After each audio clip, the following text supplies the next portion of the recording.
August will be my 42nd year of federal service. I spent the first 30 years in troop support, clothing and textiles, supply chain. And then the day of my 30th year, I got up and I left and went with the Army in Aberdeen, Maryland for 9 years. And in 2018, I came back home to troop support, and I've been here ever since. When I first started my career with the federal government, it was the Defense Personnel Support Center. We were located in South Philadelphia. And then about 1999 or so, it transitioned to Defense Supply Center Philadelphia. I remember when we were in South Philadelphia, we did not have any computers. And then, I'm aging myself now, and then we got a computer, and we had one computer at the front of the office that it was a community computer that everybody used. And it was like a big day when you got your own computer at your desk. So I've seen that. I've seen the transition from SAMS, which was our initial technological inventory management piece, that transitioned to EBS, which is what we're currently using.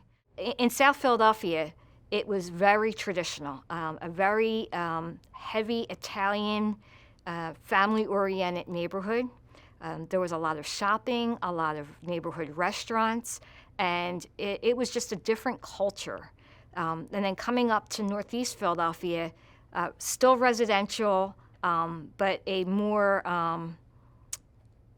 industrial, working class type of neighborhood, much more spread out. And we're kind of isolated to this compound when we're here, where when we were in South Philadelphia, you could go walk the streets, and it was great.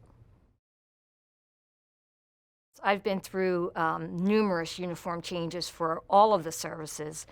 But one of my main memories is when it was Operation Desert Shield, Desert Storm, and we were providing the equipment for the soldiers to deploy. And there was a shortage of Kevlar helmets. And Clothing and Textiles was the agency, the supply chain responsible for those helmets. And we were literally supplying helmets as soldiers were getting on the plane to deploy, and some soldiers would have to stay back because didn't have the helmets to give them, and they couldn't go wheels up without their gear. And that also included their Kevlar plates as well. And I actually had a mother and a son come into troop support clothing textiles just right across the driveway here. And the son brought me his Kevlar plates, and he had been shot the day he put them on. When I returned in 2018, I was brought on as the whole of government representative for troop support. And it was just coming on the heels of the big three hurricane, Harvey, Irma, and Maria. And it was a marathon. It took all of about a year to work through that disaster. And what some people don't even realize is even through most of 2019, we were still working the residual effects of that disaster relief response.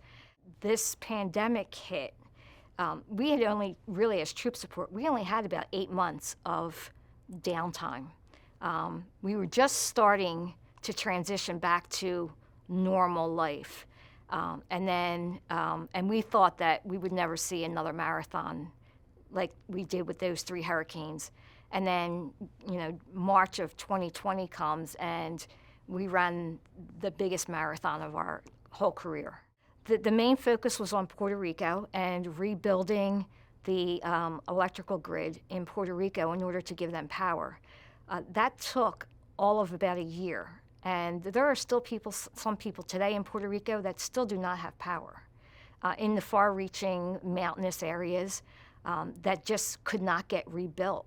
But we were supplying poles, wood poles, electrical poles.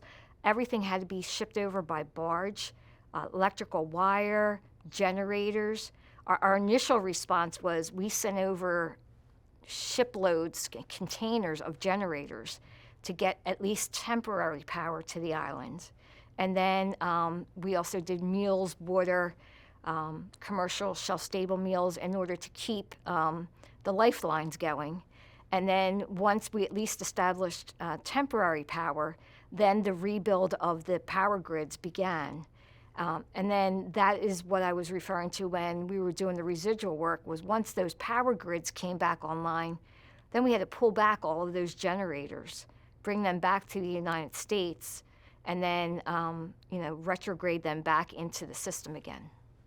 Well, really, Hurricane Katrina solidified troop support and DLA's position with whole of government. Not that it was really called whole of government at that time, but that's where FEMA and DLA really formed their partnership, was in that disaster response. Then in 2018, DLA put whole of government in the strategic plan. And that really put things on paper. And that became a line of effort for DLA.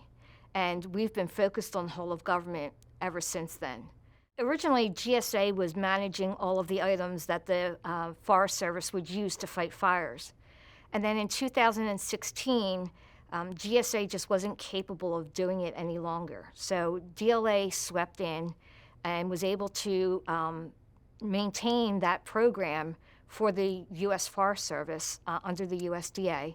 And that was the first year that we really managed a whole suite of items. It was about 290-something, almost 300 items. And in 2018, we had the U.S. Forest Service in troop support for the actual second annual after-action report. And that's after a fire season occurs. The U.S. Forest Service, DLA headquarters, and troop support, along with distribution and our customer interaction center, that's where we get together and we discuss what went well for the agencies, what didn't work, and what we needed to do to prepare for the next season. Troop Support has been a family organization since 1979 when I came on board. It was very much a, and not just families working here, but very family driven as far as bringing family in for different parties and international days and things like that. Christmas was a big family day here, bringing the kids in. Take your children to work day was always a big thing at Troop Support. This is home. Even when I transitioned to the Army, my goal was always to come back home again.